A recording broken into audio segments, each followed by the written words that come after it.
part one story time of my husband's affair. Yes, we are getting divorced, but I will be calling him my husband and his mistress in these videos.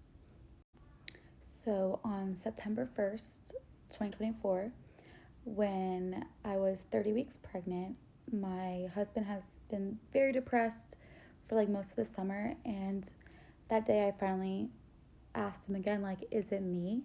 Like, well, like, why have you been so depressed? And he said it was me. And he basically told me that he was no longer in love with me. He loved me, but he was no longer in love with me. So he gave me an entire week to stay at our house that we lived in together for 5 years. He stayed there for a whole entire week. I tried to, get him to stay, like, figure things out, why he was telling me this. So he stayed for a week, and then he moved into his mom's house the next Monday, a week later. He moved into his mom's house, leaving me 30 weeks pregnant to care for our 2-year-old toddler and our 2 very big dogs that we have. He told me that he would come to the house every day, help walk the dogs, help take care of our child, in which he did not live up to what he told me. So I made him get the dogs out of our house, because how am I supposed to take care of all the responsibilities when he just up and left?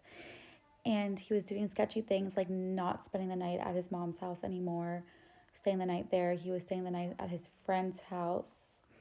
One night his phone died, and he was out having drinks with his friend, and his phone died all night, and he didn't tell me what he was doing. So I was having my suspicions that he was definitely up to no good, and he was forced by me to get his own apartment so he can take the dogs out, because I couldn't handle 2 very big dogs, a toddler, and 30 weeks pregnant. So he gets approved for an apartment where he's able to bring the dogs. And before he moves into the apartment, he has a trip to Orlando planned with some of his friends and at the time, his current bosses that he shoots weddings for. It was them, they're a couple, and then another couple. They were all going. So he was going to Orlando and going to the theme parks with everyone that were married. So I didn't think anything of it. I wasn't happy that he was going to Orlando, because we were going through something crazy. Like, he told me he wanted to leave me, and we were going through something very crazy. He was moving out, he was taking the dogs, and like, he was having money issues, and I didn't think this was the right time to go to Orlando. But he was like, no, this trip has been planned. So he decided to go. On September 9th, he sends me text between him and a married woman that is also going to Orlando, and he tells me how she has an extra room in her hotel that he can stay at. So here's the text. So those texts right there happen to be from the mistress, who at the time,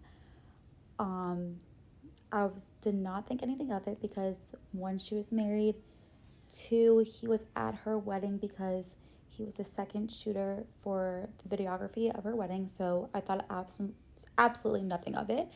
And also, at the time of the Orlando trip, nobody besides our parents knew of our separation at all. So September 23rd rolls around. He goes to Orlando. Nobody knows of any troubles between him and I. And at this time, I'm 33 weeks pregnant. So my husband and his mistress, they blindside their bosses, my husband's bosses and the mistress's best friend. They blindside all of them and act like a complete couple in front of everyone, when everyone's just thinking that they're still in their happy marriages. So they have the audacity to blindside everyone that they're close to in their lives. And here is a photo that was taken on September 23rd. And that day, my husband and I, we were still sleeping together. So this day, we slept together before he went on this trip. And look at this photo. So the couple that my husband works for and shoots weddings with took a picture from under the table of them in Orlando on September 23rd and blindsided everybody. You can even see they are wearing matching shoes at this time. Look at this photo. Okay, I'm 33 weeks pregnant. He's still sleeping with me. Nobody knew of our separation, and this photo was taken. So the next couple of days on the Orlando trip is when he doesn't check in on us, doesn't ask about his son, doesn't ask about me when I'm 33 weeks pregnant. I have to FaceTime him to hear from him. He also then tells me that, Sarah, like, we're done. I don't have to update you. I don't have to tell you what I'm doing at all times. That's when he became very distant with me. And I was like, I can't believe this is really happening and this is my life. And he doesn't want to work on things. And he's just out having fun on a vacation while I'm home, heartbroken, pregnant, dealing with our toddler, taking care of our dogs. And I'm just sitting at home wondering what he's doing. I didn't have any speculation, though, that he was cheating on me at this time. But I was hurt that he even went on this trip. So he comes back for this trip and he moves into his apartment. He takes the dogs. Everything's fine. I see him in his apartment. I even help him pack his shit up in my house so he can take it. Things are still weird, but we are on pretty good terms at this time because I'm trying to protect my peace and my well-being before the baby comes. I don't want to add stress to the baby and harm to the baby while I'm pregnant. But I do bring up to him every day, like, are you cheating on me? Are you cheating on me? Is there somebody else? Is there somebody else? And he keeps saying, no, no, no, I would never cheat on you. I just want to be alone. I don't want to be with anybody. He wants to figure out his mental health and all that stuff because it got really bad again once he did move into the apartment, and he blamed me for that. And he would text me and blow up my phone at night, saying how depressed he was and stuff. And I was always there for him. And even when I was going through the hardest time of my life, I wanted to make sure that he was okay. And at times did feel bad for him. But I always told him that he can come back home. That's all I wanted him. I was like, you can come back home. Like, you can change your mind. If there's nobody else, you weren't cheating on me, like, come back home. All right, come back for part 2 when I find out that he's having an affair on me. Now, hold on. Before we get into part 2, let's unravel that picture for a second. Hold on. Matching shoes? Crazy. But who took this picture? Like, how did you know they was holding hands under the table? Part 2 of finding out about my husband's affair. At this point in time, it's the end of September. I still have no idea about the affair. He moves into his apartment because I forced him to take our dogs because I couldn't possibly handle 2 very big needy dogs while heavily pregnant and a very needy toddler as well. So I gave him some responsibilities since he decided he wanted to leave all his responsibilities and he needed to help out. So he took the dogs, and now here are some text messages between him when he moved out and how he treated me. And we about to read it. All right, so husband said this: you're not gonna be in the same boat soon. You have your mom's help. I had no effing help moving into this place. I squeezed every last effing dollar out to be able to even get in here because I effing had to. No one effing knows what I'm going through, and no one ever will because I'm the bad guy and no one effing cares. And you know what's so funny? It's like when he's telling her this stuff, she don't even know that this man is having an affair at this time, but he is fully having an affair at this. So you can't even have married friends, y'all. Don't even have married friends. Now, what she said was clearly cut off. I don't know if she did this intentionally, but she said something in the realms of, they just think you're getting what you want, but I know Sam, none of this is easy by any means, and I don't think it's supposed to be. My parents are not giving me money. They aren't supporting, or she probably even said, like, they're not even paying for, like, the roof over her head. So he's thinking, like, pretty much his argument is like, This is typical narcissist shit, man. So when somebody's ready to leave you, they start looking for all the other options for you. Like he's talking about she got help from her mother. She's gonna be okay. I'm the one who don't have no one. I'm the one who's gonna end up on my, if this all hits the fan. So he's just pretty much gaslighting, pretty much trying to flip the table on her to make her feel like she has a better situation without him because he has completely moved on. But she's not knowing this at the time, so she's not understanding what's the pushback. But clearly that photo they took, y'all get me? We put it together. All right, let's go ahead and watch the rest of this. So he was sending me those type of text messages all the time and making me feel guilty of what he's going through because I have no idea what he's going through.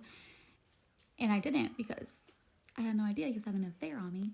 But so I was very confused by how he was always playing the victim, and I was always trying to figure out like what the hell is going on with this man. But here are some more texts that he had the audacity of sending me as well. Well, I'm a broke dad to 2 kids and an ex-wife that I said I'd support forever. So my reality is pretty bad too. So he basically was always trying to play the victim as well, and that we were both going through very hard times. And it wasn't just me. And I was just trying to get him to understand how my life was flipped upside down and I was blindsided by all this. And he would just send me things like that. So I was very confused about all this. And I did have my suspicions that there was somebody else. But this leads me into the beginning of October. And he's going on a work trip to New York to shoot a festival. He was going to the festival with another married woman. And he told me that she is just getting into photography. And he was helping her get into the festival so they could shoot all this stuff. So he sent me this text between them. So he sent me that text with her confirming that they were still able to go shoot at this club. And then he was getting them in to shoot at a festival in New York City because he messaged people and he was able to get in, but that wasn't a paid gig. This one that they were shooting together at the club was a paid gig. So he goes to New York to work, and he has to fly to get there, and he has to get a hotel. And I know that in this industry, like DJs, when you shoot for them, unless they're like a high name DJ, very popular, like Alesso, they don't have a budget to pay for all this. So I have my speculations, like who is paying for this hotel, these plane tickets. It just seems very interesting and odd to me. And I'm also upset that he is going because at this point in time, I'm 34, almost 35 weeks pregnant. But I'm like, whatever. I don't care about this man. So he goes, and I ask him when he lands, I'm like, are you and her sharing the same hotel room? Because like I said, I know these DJs don't have a budget to pay for this kind of stuff, and he didn't have money to pay for a hotel room. And he goes, yeah, we're sharing the same hotel room. And I go, that's weird. Her husband is letting her stay in the same hotel room with another guy. And I was like, I'm going to message her husband. I just said that I was going to message him to see what he would say. And he was like, no, it's not like that. She's just very grateful that I'm able to get her into this festival. And she's starting out photography and all this stuff. I wasn't buying any of that. So I'm very close with my husband's dad. And I told him that he asked me how I was doing. And I told him like, oh, I'm not doing very well. Like my husband is sharing a same hotel room with another girl. And so he lands from his flight, and I get a text message.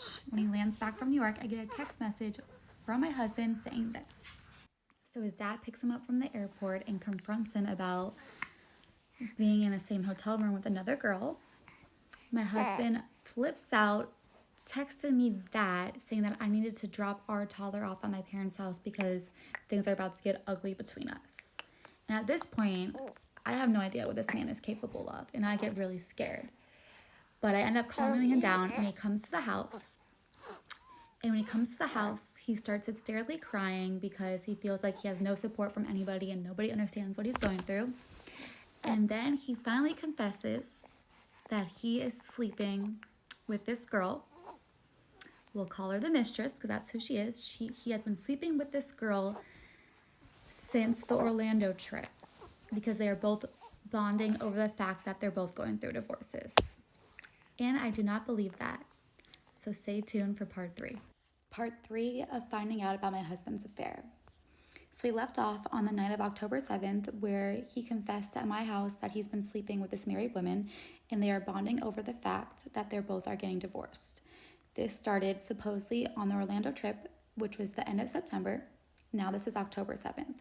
So he leaves my house, and I immediately contact Samantha Farmer.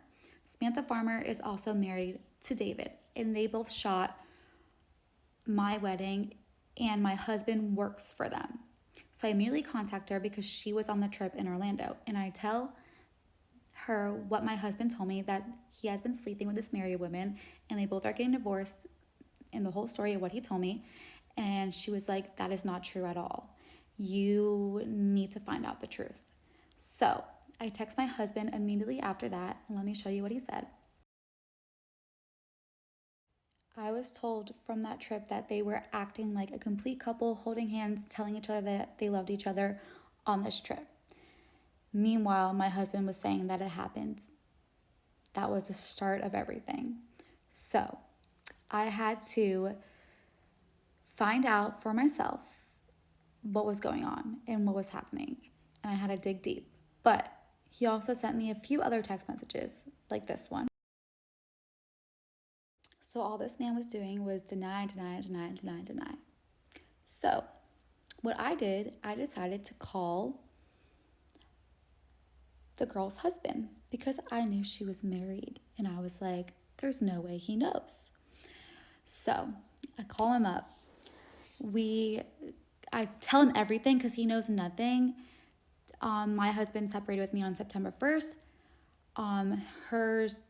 His wife told him September 18th. I believe it was September 18th, something along those lines. But we pretty much figured out that they left their marriages for each other. And I had to prove it because all my husband was doing was denying it. But before I proved it, some of these were posted on social media. Here we go. So on October 8th, she shared my husband's post and said this at the bottom. That was from their New York trip when they shot Fisher. So that post got me really spiraling, and I was like, I need to figure this shit out. But 2 days later was my husband's birthday on October 10th, and she posted this to social media. She posted, "Happy birthday to the GOAT," and tagged him while he's still wearing his wedding ring. And this was on their little New York trip last week at the time.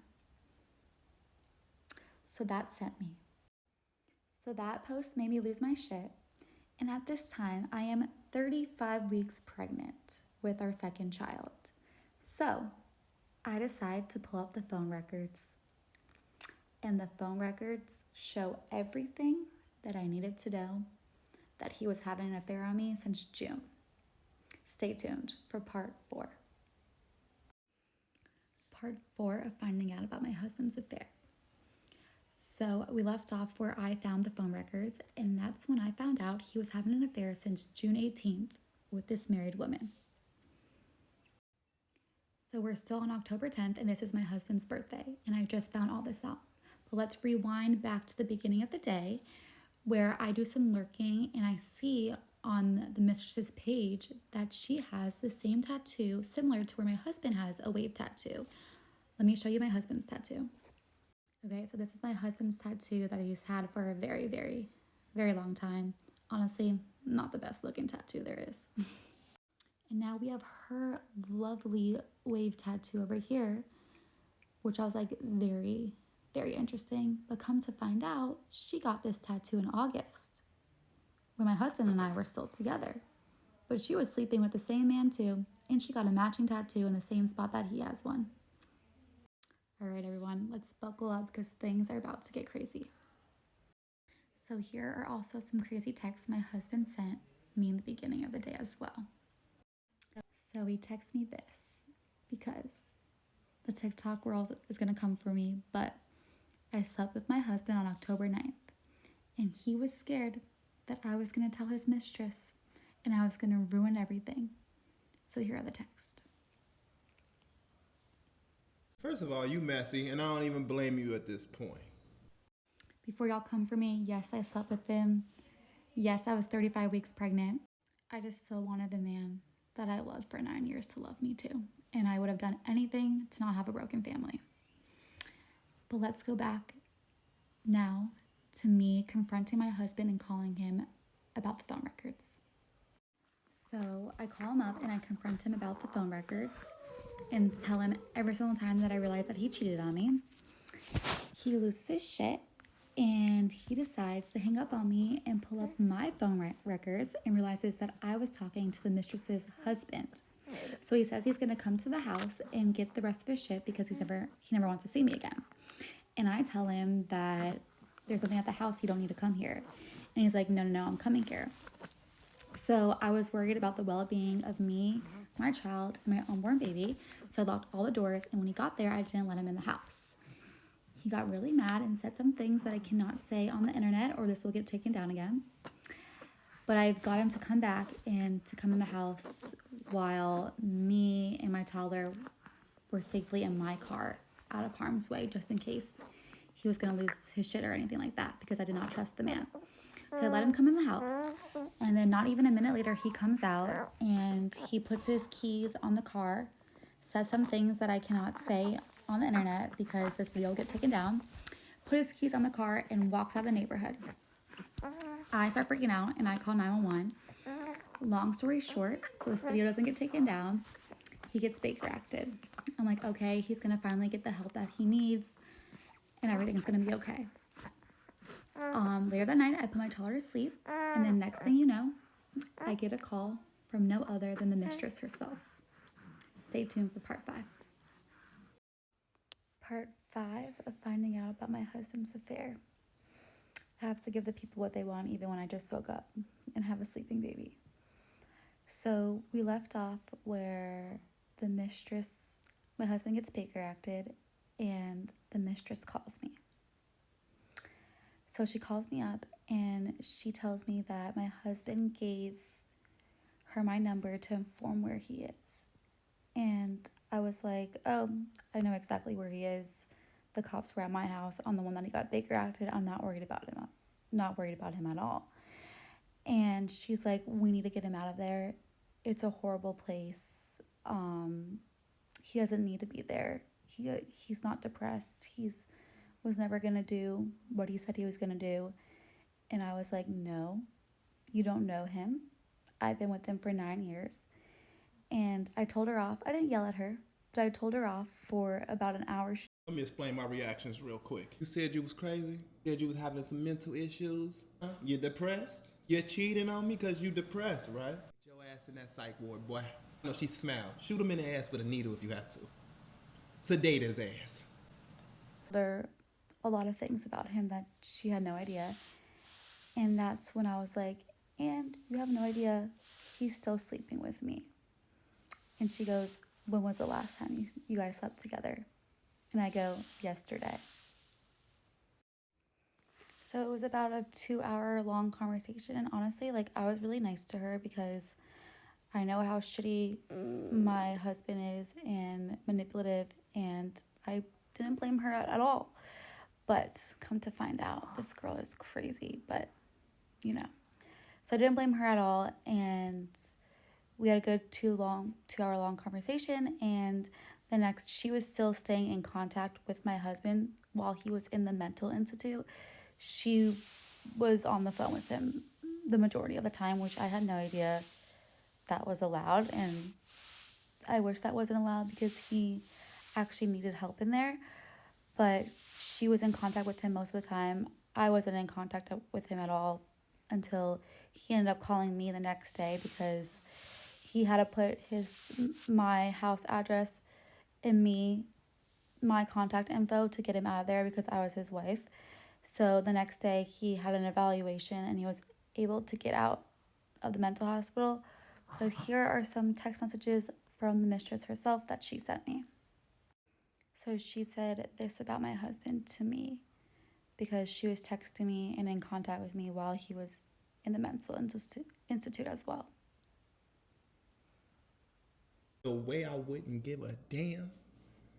Y'all ever seen that movie Diary of a Mad Black Woman? Anyways, let's get back into the video. Sorry. So he talks himself out of getting Baker acted for less than 24 hours. So the next morning, I have to pick him up. The doctors do call me, and they're like, oh, he doesn't want to do what he said he was going to do to himself.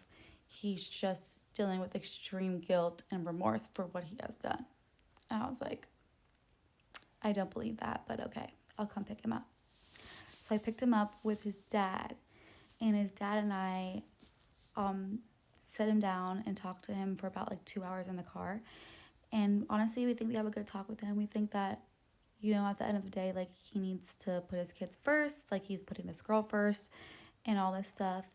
And he also tells us that the mistress called the mental hospital before he even got there by the cops and pretended to be his lawyer because she wanted to get him out of there. And I was pissed about that. I was like, oh, so she was trying to get you out and pretended to be your lawyer?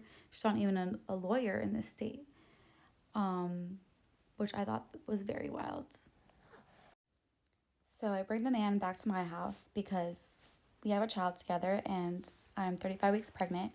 So he hangs out at my house for the day, and his mistress girlfriend wasn't really happy about that because now she does not trust him to be at my house around me because he was still sleeping with me.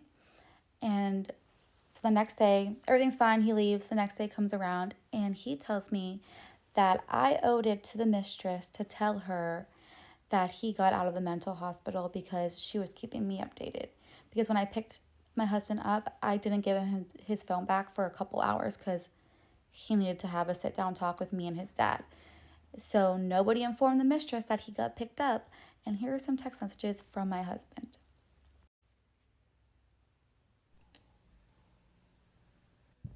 And this is me going off on him. You tell him. So I was livid that he said I owed her anything at all because she was in contact with me while he was at the mental hospital. So we fought about that a few days. And then here are some text messages about him saying he didn't want to be at the house anymore. Let's fast forward a couple weeks, and now I am 37 weeks pregnant. And shit is not good between us. He has completely does not care about me, does not care about his toddler, has been hanging out with this girl any chance he can get. So today is my 37-week doctor's appointment, and I needed him to watch my toddler.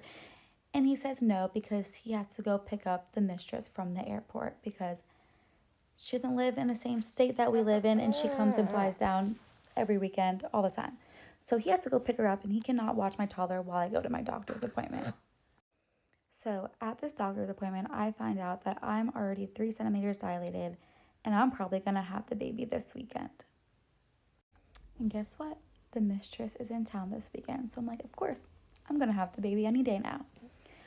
So this was on a Wednesday, my doctor's appointment, and now today is Saturday, October 26th.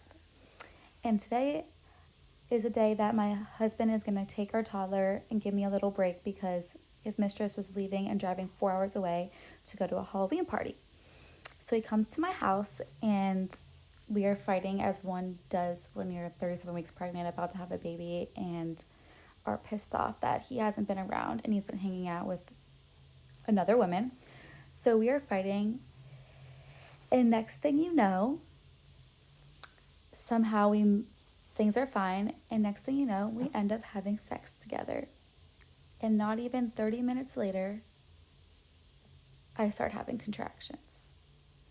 Stay tuned for part 6. All right, Sarah, you pissing me off right now. Sarah, you are not sticking to the mission, Sarah.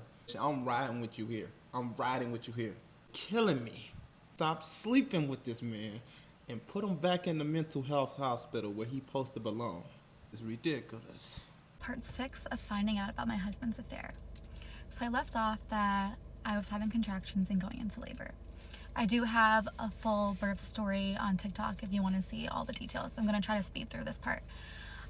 So I decide a week prior that my husband is not going to be allowed at the birth. So These are some text messages between him and I.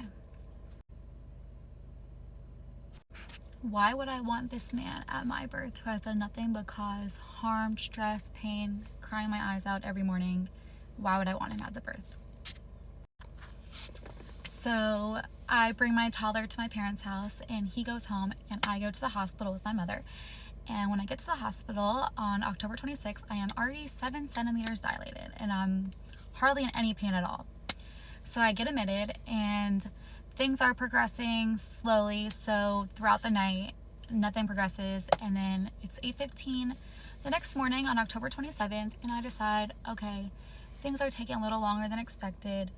Maybe my husband can be here for the birth. Let me call in and inform him like what's going on. So I call him at 8:15. He does not answer. I call him again 3 more times between the next hour. 2 more times between the next hour, 3 times total, and he does not answer the phone. At this point, I'm like, what the fuck? This guy does not care about me. He knows that I'm in labor. It's not that early in the morning. Why is he not answering his phone? He finally gets in contact with me, and I'm like, hey, my midwife just broke my water. Like, he's about to be here. I'll text you and let you know when you can come. So my midwife breaks my water. My perfect, beautiful baby boy is born. He was 7 pounds, 4 ounces, born at 11:54 a.m. I gave him my last name, not my husband's last name. And I texted my husband a picture of the baby, and then he showed up at the hospital. He shows up at the hospital, everything's fine, but I do find out while I'm there that his mistress girlfriend drove back 4 hours from where she was that night to go spend the night with him because she knew I was in labor and she was freaking out. This is what my husband told me. At this point, I could care less. He said she was getting on a flight back home, whatever. I was just enjoying my newborn and trying to enjoy what I can of this whole birth and postpartum experience. So everything's fine. He is mostly just texting her, but he is helping me out, and he is texting her a lot in the hospital, and she can't understand why he has to stay the night with me. I mean, she has no kids, so at that point I'm just like, what woman would fucking say that? Like, are you kidding me? And she also had the nerve to say what my husband told me, that she sent a DM to him on Instagram of this DJ Fisher, and he likes to bring out his niece or something out on the stage, and she was like, she wanted that to be them one day and she wanted to have his babies. This is what the man told me. I was like, oh, nice. Like, is he trying to destroy me even more than I'm already destroyed? Anyways, we go home with our perfect baby boy. He does not spend the first night home with me, with my newborn and toddler. He leaves. He cries about it, and I'm like, these are all your choices. You can stay. No one is forcing you to leave. He leaves, and basically that is when I start posting my TikToks, because this is how I choose to grieve, and I start posting TikToks. And so that is what we fight about for the next week. And he ends up quitting his salary job because they found my TikToks and he couldn't face reality and own up to what he did. So he quits his salary job, and I've had enough. The first week, he barely decided that he wanted to show up with his newborn baby and help me out. And at this point, like, I'm losing my goddamn mind. So I decide to text the mistress's mom and just tell her, like, what's going on and what's up. And it wasn't a mean text, just needed to inform her what her daughter is doing. So I text her, and my husband is at my house this day, and she is confronted by her mom about the text, and she ends up calling me and tells me to go stay the fuck away from her family. And I have her on speaker, and my husband is just looking at me like, smiling. I'm like, well, Sarah, how did you even get the mistress mother's phone number? I just knew that wasn't about to go well. She can care less. I don't know why you are calling the mistress mother. I get it. Desperate times calls for desperate measures. But man, you are fighting hard for someone who really does not care. And the fact that he was laughing just shows that. what the fuck? And basically she tries breaking out with him and tells him that I'm a psychopath and this is never going to work out and all this stuff. So my husband leaves my house because he needs to try to save this relationship and talk to her on the phone and do God knows what to save it. So when he leaves the house, I get a call from the mistress herself again. And I was like, oh, this is what I'm gonna tell her. So I told her that her man, my husband, is still sleeping with me, and he's the reason why I was put into labor. She hangs up on me, and she's like, okay. She hangs up on me and calls my husband back and wants to know all the details from him. My husband is freaking out and wants to save his relationship with her, so he books a flight to go see her. And the next day, while I'm 1 week postpartum, he flies his little ass to go see her and posts photos of them together on his Instagram story because he wants to save their relationship. And he posted them. And that's when I made a TikTok. I made a TikTok about that post, so you can go see it. So he goes and saves his relationship. They have a great weekend. I'm 1 week postpartum. They have a great weekend. He goes to an NFL game. Like, he's just living the life. Like, this girl's paying for everything. He pays for nothing. At this point, he quit his job. He has no money. He doesn't give us any money. Here are some text messages about the money situation.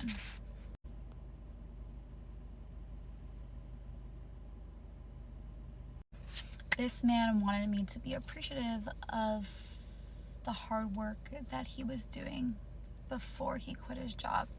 Those messages were like a couple weeks before he quit his job, and I needed to be appreciative of what he was doing for us. Now let's fast forward to December. Basically, we're arguing about when he's going to see the kids. He's only showing up when he wants to be a father. He's telling me to always take down TikToks, does not agree with my TikToks, hates them, is mad about them, says I'm a liar. I have people confronting me, coming to me saying that he told them I cheated on him first, which is crazy. So that's when I slowly become more crazier as you see my TikToks progress. And I post that my husband posted his mistress while I was 1 week postpartum on his Instagram story. And his mistress lost her goddamn mind and called my mom and made me take the post down. But it's now back up, which the post is there. And then I make another post about her harassing me. And next thing you know, on January 1st, the cops show up at my door. All right. Part 7 is going to be the last part. We're almost there. Part 7 of finding out about my husband's affair. I just want to make it clear that I seem happy and I'm smiling in these videos because that's how I deal with the trauma and how crazy and bad the whole story really is. Okay, so now we left off. This is January 1st, and I get a call from the cops because my husband and his mistress girlfriend called the cops on me because of my video and said that I am harassing them, making fake numbers, posting their information with fake accounts on my profile, and having people go after them. So they call the cops on me, and the cops come to my house, and all they do is take my side of the story. He doesn't even want to see my videos, but I show him my TikTok, and he's like, okay, this is just a problem between you and your husband. Like, you guys have to take that up on each other. So he realizes that nothing can be done about my TikToks. So here are some text messages between him.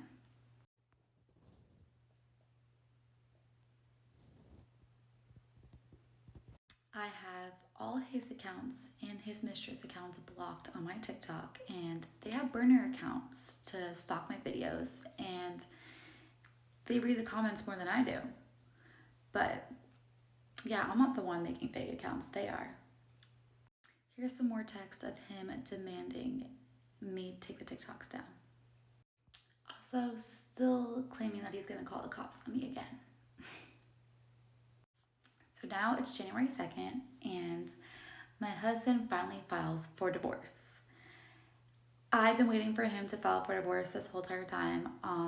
My family currently supports me and our kids, and he kept saying that he was gonna file for divorce, and he had no money, so I was waiting for him to pay the $500 to file, and he told me his mom gave him money to file for divorce.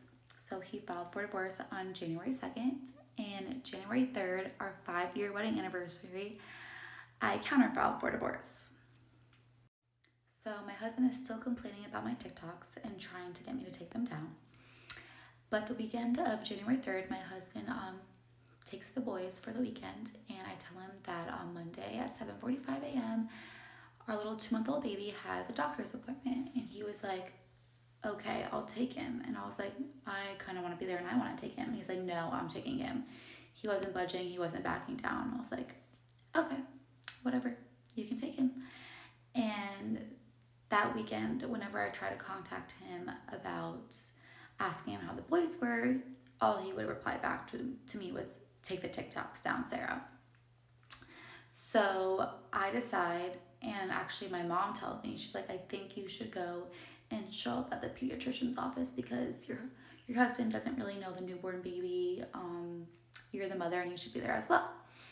So at 7:45 on that Monday, I show up at the pediatrician's office, and my husband causes a little scene in the waiting room and was like, what are you doing here? You can't be here.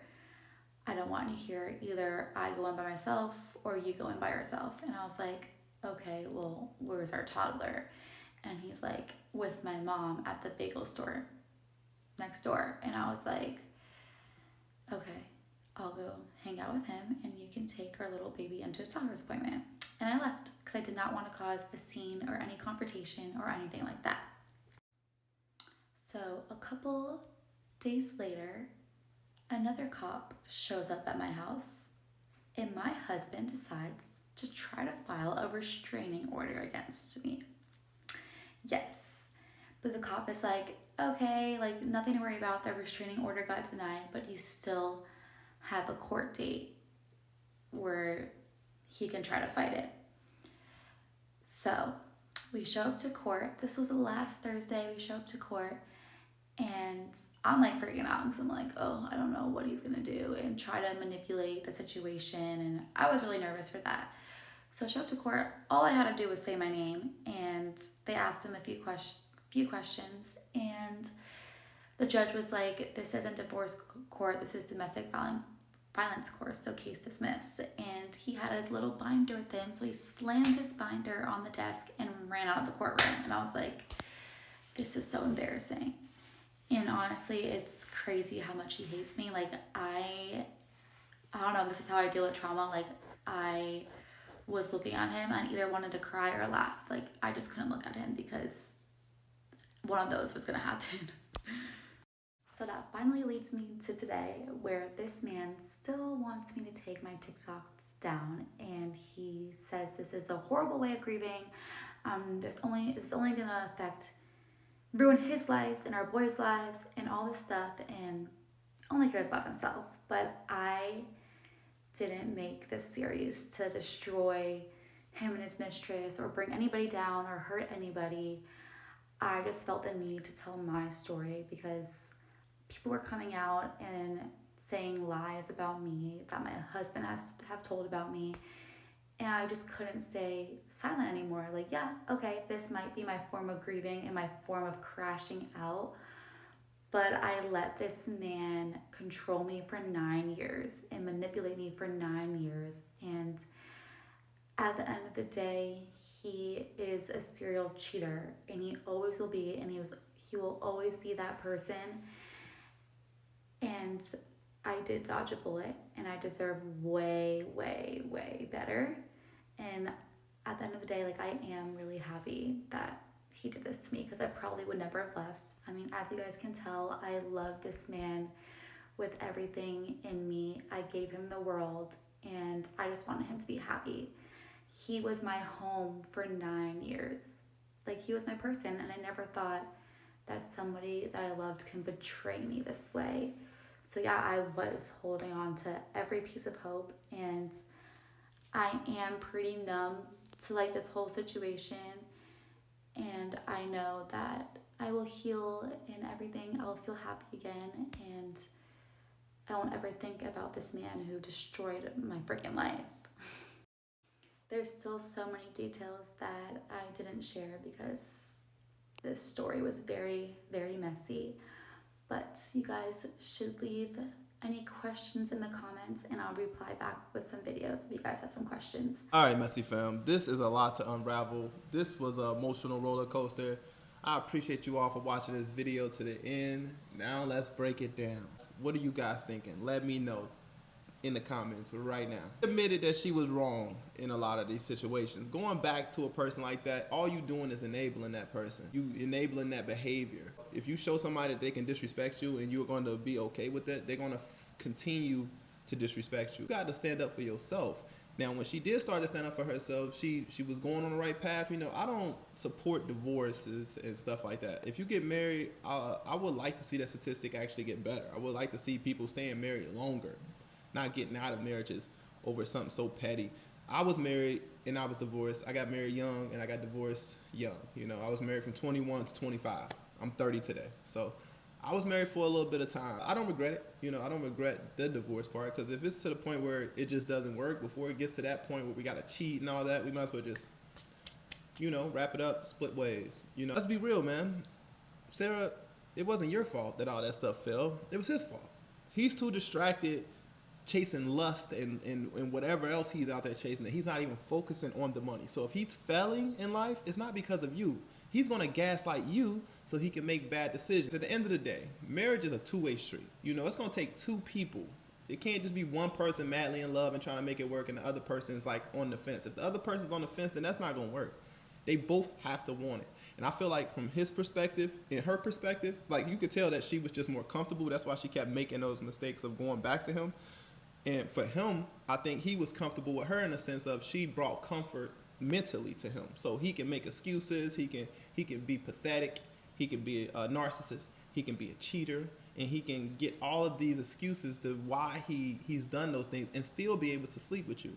He took advantage of that opportunity with you because you're emotional at this time. You're talking 37 weeks. You could be pregnant any day, you know, and he's taking advantage of that. Nobody's trying to be having a kid and not being with the person they had the kid with. So of course she's going to make these irrational decisions. And for my Messy fam, make sure you guys don't forget to like this video.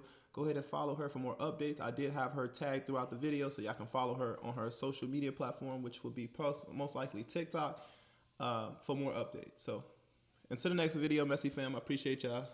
Peace.